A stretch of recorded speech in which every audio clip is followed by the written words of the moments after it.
ಗ್ರಾಮೀಣಾಭಿವೃದ್ಧಿ ಮತ್ತು ಪಂಚಾಯತ್ ರಾಜ್ ಸಂವಿಧಾನದ 73ನೇ ತಿದ್ದುಪಡಿ ಅನ್ವಯ ಜಾರಿಗೆ ಬಂದ ಕರ್ನಾಟಕ ಗ್ರಾಮ ಸ್ವರಾಜ್ ಮತ್ತು ಪಂಚಾಯತ್ ರಾಜ್ ಕಾಯ್ದೆ 1993ರ 30ನೇ ವರ್ಷಾಚರಣೆಯ ಅಂಗವಾಗಿ ವಿಕೇಂದ್ರೀಕರಣ ವ್ಯವಸ್ಥೆಯನ್ನು ಬಲಪಡಿಸಲು ನಮ್ಮ ಸರ್ಕಾರವು ಬದ್ಧವಾಗಿದೆ.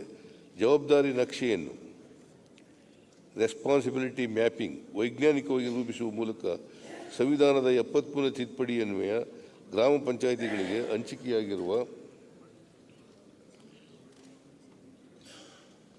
ಪ್ರಕಾರಗಳನ್ನು ಗ್ರಾಮ ಪಂಚಾಯಿತಿಗಳ ವ್ಯಾಪ್ತಿಗೆ ವರ್ಗಾಯಿಸಿರುವುದು.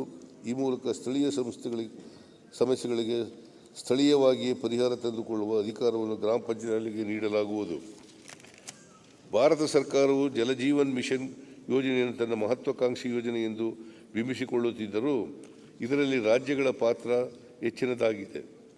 ಈ ಯೋಜನೆಗೆ ನಿಗದಿಪಡಿಸಿದ 73,434 ಕೋಟಿ ರು ಮೊತ್ತದಲ್ಲಿ ಕೇಂದ್ರದ ಪಾಲು 33,248 ಕೋಟಿ ರುಗಳಷ್ಟಿದ್ದರೆ ರಾಜ್ಯ ಸರ್ಕಾರದ ಪಾಲು 40,186 ಕೋಟಿ ಇರಲಿದೆ. ಅಂದರೆ ಕೇಂದ್ರದ ಪಾಲು ಶೇಕಡ 40% ಹಾಗೂ ರಾಜ್ಯ ಸರ್ಕಾರದ ಪಾಲು ಶೇಕಡ 50% ರಷ್ಟಾಗುತ್ತದೆ. ಪ್ರತಿ ಮನೆಗೆ ನಳ ಸಂಪರ್ಕ ಕೊಡುವ ಈ ಯೋಜನೆಯಲ್ಲಿ ರಾಜ್ಯದ ಪಾಲೇ ಹೆಚ್ಚಿರುತ್ತದೆ. ಜಲಜೀವನ್ ಮಿಷನ್ ಯೋಜನೆ ಅನುಷ್ಠಾನದಲ್ಲಿ ಸುಧಾರಣೆ ತರುವ ಅವಶ್ಯಕತೆ ಇರುತ್ತದೆ. ರಾಜ್ಯವ್ಯಾಪಿ ನಳ ಸಂಪರ್ಕ ಪೂರೈಸಲು ಪ್ರಗತಿಯಲ್ಲಿರುವ ಕಾಮಗಾರಿಗಳ ಗುಣಮಟ್ಟ ಮತ್ತಿತರ ಕೆಲವು ಅಂಶಗಳ ಕುರಿತು ಸಾರ್ವಜನಿಕರ ದೂರುಗಳಿವೆ. ಅವುಗಳ ಕುರಿತು ಒಂದು ಪ್ರತಿಷ್ಠಿತ ಬಾಹ್ಯ ಸಂಸ್ಥೆಯ ಥರ್ಡ್ ಪಾರ್ಟಿ ಇನ್ಸ್ಪೆಕ್ಷನ್ ಏಜೆನ್ಸಿ ಮೂಲಕ ವಿಸ್ತೃತ ತಪಾಸಣೆಯನ್ನು ನಡೆಸಿ ಗುಣಮಟ್ಟವನ್ನು ಖಾತರಿಪಡಿಸಿಕೊಳ್ಳಲಾಗುವುದು. ಯೋಜನೆಯ ಅನುಷ್ಠಾನದಲ್ಲಿ ತಪ್ಪುಗಳು ಅಥವಾ ಲೋಪದೋಷಗಳು ಕಂಡುಬಂದಲ್ಲಿ ತಪ್ಪಿತಸ್ಥರ ವಿರುದ್ಧ ಕಟ್ಟುನಿಟ್ಟಿನ ಕ್ರಮ ಜರುಗಿಸಲಾಗುವುದು. ಪ್ರಸಕ್ತ ಸಾಲಿನಲ್ಲಿ ಸುಸ್ಥಿರ ಜಲಮೂಲ ಆಧರಿಸಿ 118 ಬಹುಗ್ರಾಮ ಕುಡಿಯುವ ನೀರಿನ ಯೋಜನೆಗಳ ಅನುಷ್ಠಾನದ ಮೂಲಕ 25 ಲಕ್ಷ ಮನೆಗಳಿಗೆ ನಳ ಸಂಪರ್ಕ ಒದಗಿಸಲು ಉದ್ದೇಶಿಸಲಾಗಿದೆ.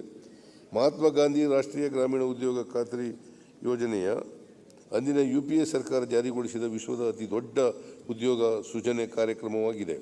ಆದರೆ ಕೇಂದ್ರ ಸರ್ಕಾರವು ಈ ಯೋಜನೆಗೆ ಅನುದಾನ ಕಡಿತ ಮಾಡಿರುವುದಲ್ಲದೆ ಕೂಲಿ ವೆಚ್ಚ ಪಾವತಿಯಲ್ಲಿ ವಿಳಂಬ ಮಾಡುವ ಮೂಲಕ ಬಡವರ ವಿರೋಧಿ ಧೋರಣೆ ತಳೆದಿದೆ. ಇಲ್ಲಿಯವರೆಗೆ 1,258 ಕೋಟಿ ರು ಸಾಮಗ್ರಿ ವೆಚ್ಚ ಮತ್ತು 290 ಕೋಟಿ ರು ಕೂಲಿ ಕಾರ್ಮಿಕರಿಗೆ ಪಾವತಿಸುವ ವೆಚ್ಚ ಸೇರಿ ಒಟ್ಟಾರೆ 1,554 ಕೋಟಿ ರು ಕೇಂದ್ರ ಸರ್ಕಾರದಿಂದ ಬಿಡುಗಡೆಗೆ ಬಾಕಿ ಇದೆ. ಅಂದರೆ ಒಟ್ಟು 8.63 ಲಕ್ಷ ಕಾರ್ಮಿಕರ 81.50 ಲಕ್ಷ ಮಾನವ ದಿನಗಳ ಕೂಲಿ ಪಾವತಿಯಲ್ಲಿ ವಿಳಂಬವಾಗಿರುತ್ತದೆ. ಈ ಹಿನ್ನೆಲೆಯಲ್ಲಿ ಕೂಲಿ ಮತ್ತು ಸಾಮಗ್ರಿ ವೆಚ್ಚವನ್ನು ಸಕಾಲದಲ್ಲಿ ಬಿಡುಗಡೆ ಮಾಡುವ ಹೊಣೆಗಾರಿಕೆಯನ್ನು ಸರಿಯಾಗಿ ನಿರ್ವಹಿಸಲು ಕೇಂದ್ರ ಸರ್ಕಾರದ ಮೇಲೆ ಒತ್ತಡ ಹೇರಲಾಗುವುದು. ಪ್ರಸ್ತುತ ವರ್ಷದಿಂದ ನಮ್ಮ ಸರ್ಕಾರವು ನರೇಗಾ ಯೋಜನೆಯನ್ನು ಮರುಕಲ್ಪನೆಯೊಂದಿಗೆ ಇನ್ನಷ್ಟು ಪರಿಣಾಮಕಾರಿಯಾಗಿ ಅನುಷ್ಠಾನಗೊಳಿಸಲಿದೆ.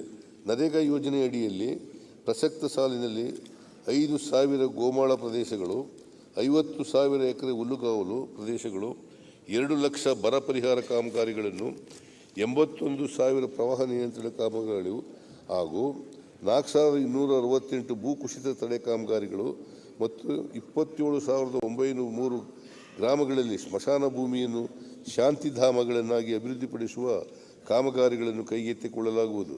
ಸಮಗ್ರ ಶಾಲಾ ಅಭಿವೃದ್ಧಿಯಡಿ 5,000 ಶಾಲಾ ಆವರಣಗಳನ್ನು ವಿದ್ಯಾಧಾಮಗಳನ್ನಾಗಿ ಉನ್ನತೀಕರಿಸಲಾಗುವುದು. ಇದಲ್ಲದೆ 750 ಗ್ರಾಮೀಣ ಸಂಸ್ಥೆಗಳನ್ನು ಹಾಗೂ 27,000 ಬೋರ್ವೆಲ್ ರೀಚಾರ್ಜ್ ಕಾಮಗಾರಿಗಳನ್ನು ಅನುಷ್ಠಾನಗೊಳಿಸಲಾಗುವುದು.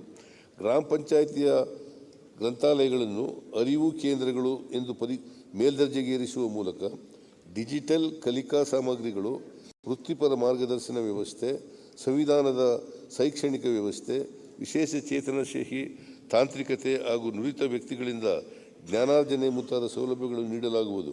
ಜೊತೆಗೆ ಗ್ರಾಮ ಪಂಚಾಯಿತಿ ಗ್ರಂಥಾಲಯಗಳನ್ನು ವಾರಾಂತ್ಯದಲ್ಲಿಯೂ ತೆರೆಯಲಾಗುವುದು.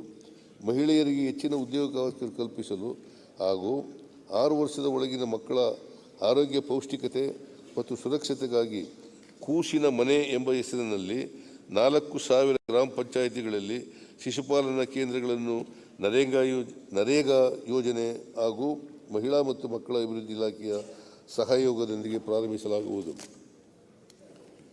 ಕಲ್ಯಾಣ ಕರ್ನಾಟಕ ಪ್ರದೇಶದಲ್ಲಿ ಸ್ಥಳೀಯ ಆಡಳಿತವನ್ನು ಬಲಪಡಿಸುವ ಸಲುವಾಗಿ ಪ್ರತಿ ತಾಲೂಕಿನಲ್ಲಿ ಒಬ್ಬ ನುರಿತ ಯುವ ಪದವೀಧರರನ್ನು 24 ತಿಂಗಳ ಅವಧಿಗೆ ಮುಖ್ಯಮಂತ್ರಿಗಳ ಫೆಲೋಶಿಪ್ಗೆ ಆಯ್ಕೆ ಮಾಡಲಾಗುವುದು. ಈ ಕಾರ್ಯಕ್ರಮಕ್ಕಾಗಿ 10 ಕೋಟಿ ರುಗಳನ್ನು ಒದಗಿಸಲಾಗುವುದು. ಕಲ್ಯಾಣ ಕರ್ನಾಟಕ ಪ್ರದೇಶದಲ್ಲಿ 400 ಸಮುದಾಯ ಶೌಚಾಲಯ ಸಂಕೀರ್ಣಗಳನ್ನು ತಲಾ 25 ಲಕ್ಷಗಳ ವೆಚ್ಚದಲ್ಲಿ ನಿರ್ಮಿಸಲಾಗುವುದು ಹಾಗೂ ಇವುಗಳ ಕಾರ್ಯಾಚರಣೆ ಮತ್ತು ನಿರ್ವಹಣೆ ಸೂಕ್ಷ್ಮ ವ್ಯವಸ್ಥೆ ಮಾಡಲಾಗುವುದು. ಇದಕ್ಕಾಗಿ 100 ಕೋಟಿ ರು ಒದಗಿಸಲಾಗುವುದು. ಗ್ರಾಮೀಣ ಪ್ರದೇಶಗಳಲ್ಲಿ ಒಣ ತ್ಯಾಜ್ಯ ವಿಲೇವಾರಿಯಲ್ಲಿ ನಿರಂತರತೆಯನ್ನು ಕಾಪಾಡಲು ಮತ್ತು ವೈಜ್ಞಾನಿಕವಾಗಿ ನಿರ್ವಹಣೆ ಮಾಡುವ ಸಲುವಾಗಿ 27 ಜಿಲ್ಲೆಗಳಲ್ಲಿ ತಲಾ ಒಂದು ಮೆಟೀರಿಯಲ್ ರಿಕವರಿ ಫೆಸಿಲಿಟಿಯನ್ನು ತಲಾ 2 ಕೋಟಿ ರು ವೆಚ್ಚದಲ್ಲಿ ನಿರ್ಮಿಸಲಾಗುವುದು. ಇದಕ್ಕಾಗಿ ಪ್ರಸಕ್ತ ಸಾಲಿನಲ್ಲಿ 22 ಕೋಟಿ ರುಗಳನ್ನು ಒದಗಿಸಲಾಗುವುದು.